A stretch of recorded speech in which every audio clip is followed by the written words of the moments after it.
Bonjour à tous, bienvenue pour cette 7e vidéo du survol du livre de Tim Chester, La vérité rendue visible.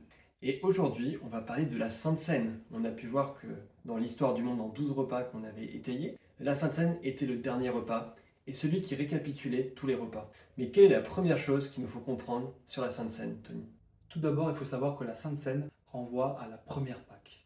Nous pouvons lire en Luc chapitre 22, verset 15, Jésus leur dit « J'ai désiré vivement manger cette Pâque avec vous avant de souffrir. » Souvenez-vous, lors de la première Pâque, les premiers-nés israélites étaient sauvés lorsque le sang d'un agneau avait coulé sur les linteaux d'une porte. De même, aujourd'hui, nous nous souvenons que lorsque nous prenons la Sainte Seine, cela renvoie au sang de l'agneau de Dieu par excellence, c'est-à-dire Jésus-Christ, dont le sang a coulé sur le bois, sur la croix.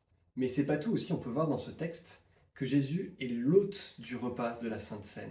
Regardez avec moi dans votre Bible au verset 8 de ce chapitre 22. Il est dit, Jésus parle à ses disciples en disant « Allez nous préparer la Pâque afin que nous la mangions ». Mais en réalité, regardez ce qui se passe. Écoutez ce que dit Chester. C'est un repas dont Jésus est l'hôte. Il dit à Pierre et à Jean d'aller préparer la Pâque. On voit ça au verset 8 du chapitre 22. Toutefois, leur mystérieuse rencontre, apparemment fortuite, avec un homme portant une cruche d'eau, révèle que c'est Jésus qui a tout préparé. On voit ça du verset 7 à 13. C'est une image puissante de la manière dont Jésus prépare un banquet éternel en mourant à notre place. Il subit le jugement que nous méritons, afin que nous puissions venir manger dans la présence de Dieu. C'est assez impressionnant cette histoire. On a l'impression que Jésus demande à des gens de faire des choses pour lui, mais au final c'est Jésus qui prépare tout, dans ce moment très important du repas de la Sainte Seine, de la dernière Pâque du Seigneur.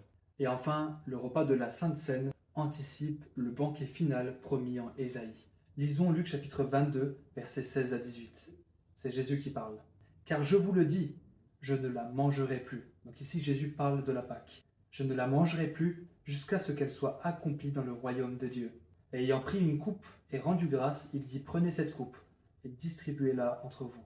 Car je vous le dis, je ne boirai plus désormais du fruit de la vigne jusqu'à ce que le royaume de Dieu soit venu. » N'est-ce pas incroyable? Avec ces versets, nous voyons que Jésus-Christ attend avec hâte de partager ce repas éternel avec ses enfants, avec les élus. Waouh, c'est vraiment incroyable, mais quelle joie de savoir que la destination finale, là où on va, c'est un banquet éternel avec Dieu, avec le Christ. On pourra le voir, on pourra le contempler et on pourra être dans la joie éternelle.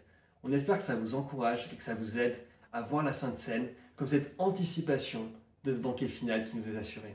À la prochaine fois.